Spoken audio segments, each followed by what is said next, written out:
عارف رومی رحمۃ اللہ علیہ فرماتے ہیں کہ مثال دینے کے لیے بات سمجھاتے ہیں. فرماتے ہیں ایک شخص جنگل میں لکڑیاں کاٹنے جایا کرتا تھا تو شیر سے دوستی ہو گئی, یعنی ڈائریکٹ بادشاہ سے دوستی ہو گئی, اور بادشاہ بھی وہ جو جنگل کا بادشاہ ہے.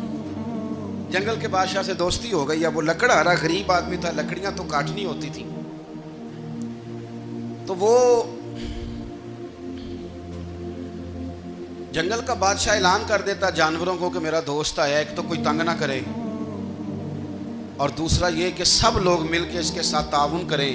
کبھی کوئی جانور لکڑیاں اکٹھی کراتا, کبھی کوئی اپنی پشت پہ گدھا, بیل, گھوڑا, خچر رکھ کے وہ لکڑیاں باہر چھوڑنے آتا.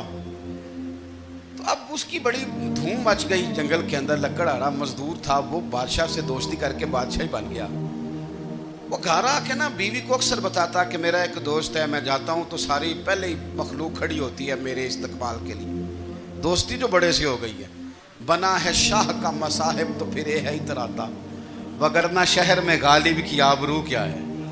ہمیں تو پوچھتا ہی کوئی نہیں, یہ تو بنا ہے شاہ کا مصاحب تو پھر یہ ہے اتراتا, وگرنہ شہر میں غالب کی آبرو کیا ہے. تو وہ لوگوں کو بتاتا, بیوی کو بھی بتاتا دوست ہے. تو بیوی کہنے لگی اتنی تو تعریفیں کرتا, یہ نہیں بتایا کہ وہ جنگل کا شیر ہے, پر نیرا دوست بتا دیا. بیوی کہنے لگ گئی کہ تو اتنا جو اس کا ذکر کرتا ہے تو کسی دن بلا نا, بلا کسی دن تاکہ اس کی دعوت کریں. اب اس نے پھر نہ اس کو پردے میں رکھا. کیا کہتے ہیں آج کل, سرپرائز دینا ہے, مگر سرپرائز دینا ہے, پردے میں رکھا کہ وہ شیر ہے. تو وہ بلا لیا گھر. اب اس کے لیے کچا گوشت, ظاہر ہے شیر نے کچا گوشت دکھانا تھا. وہ کہنے لگی پکانا کس طرح کا ہے. وہ کہنے لگا جب وہ آئے گا پھر بتاؤں گا. اب وہ کچا گوشت 2-3 بکرے ذبح کر کے ڈال دیے. وہ آ گیا شیر. عارف رومی کہتے جب وہ آیا نا تو اس کی بیوی نے دیکھا تو اس نے ایک سخت جملہ کہہ دیا. کہنے لگی اوہو, میں سمجھی تھی پتہ نہیں کون ہے, اس طرح کے درندے تیرے یار ہیں, کتے بلے دوست بنائے ہوئے ہیں, یہ کیا بات ہوئی. خیر وہ شیر نے سن لیا, گوشت کھایا, وہ چلا گیا. اگلے دن لکڑہارا لکڑیاں کاٹنے گیا تو شیر نے ملاقات کرتے ہی لکڑہارے سے کہا کہ یہ نا کلاڑی اٹھا اور میری پشت پہ نا ایک زخم کر دے.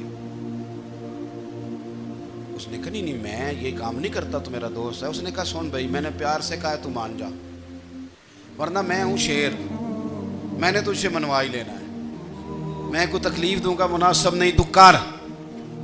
اس نے کلاڑی اٹھائی اور اس کی پشت پہ ایک زور سے زخم لگا دیا, خون بہنے لگا. اس نے کہا تو نے آج کے بعد آنا ہے, لکڑیاں کاٹنی ہے, تجھے کوئی کچھ نہیں کہے گا, بس یہ ایک حکمت تھی جو میں نے کیا ہے. قصہ مختصر. وہ آتا رہا, لکڑیاں ملتی رہیں, خدمت بھی ہوتی رہی. 6-8 ماہ گزر گئے. ایک دن شیر اس سے کہنے لگا یہ میرے ذرا بال اٹھا کے دیکھ, وہ جو تو نے زخم لگایا تھا وہ کہاں پہ ہے.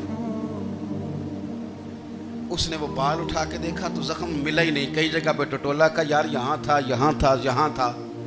شیر نے پھر کیا کمال ہی جملہ کہا. اس نے کہا کہ وہ جو کلاڑی کا زخم تو نے لگایا تھا نا وہ مکمل ہو گیا, لیکن تیری بیوی کا جو لہجہ تھا اور اس کی جو تلخی تھی وہ آج تک میرے ذہن میں موجود ہے, وہ ابھی بھی مجھے تکلیف دیتی ہے. وہ بات سوچتا ہوں مجھے اس نے درندہ کہا, اس نے میرے بارے میں اتنے کچے اور کمزور اور سخت جملے کہے, تو وہ بات مجھے بھولتی, وہ آج بھی میرے ذہن میں اسی طرح گونجتی ہے. تلخ جملے جو اس نے کہے اور خوفناک جو انداز اس نے اختیار کیا, وہ بات مجھے کبھی بھی بھولتی. تو آپ کے لفظ لوگوں کو بھول جاتے ہیں, پر لہجہ یاد رہتا ہے اگر ہم اپنے لہجے پر تھوڑی توجہ ہی کر لیں.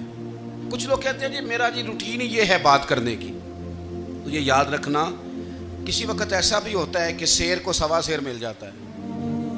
پھر ایسا نہ ہو کہ آپ کی تلخی کی جواب میں کوئی اس طرح کی تلخی ہو کہ پھر آپ اس کو کبھی بھلا نہ سکیں. ہمارے ہاں نا یہ دور تیزیاں دکھانے کا دور ہے. کچھ لوگ ضرورت سے زیادہ تیزی دکھانے کی کوشش کرتے ہیں. ان بیچاروں کا کبھی کبھی اتنا سخت نقصان ہوتا ہے کہ ان کو ان سے بھی کئی گنا تیز بندہ مل جاتا ہے. وہ کسی ایسی جگہ جا کے بیچارے الجھ جاتے ہیں جہاں سے واپسی کا راستہ نظر نہیں آتا.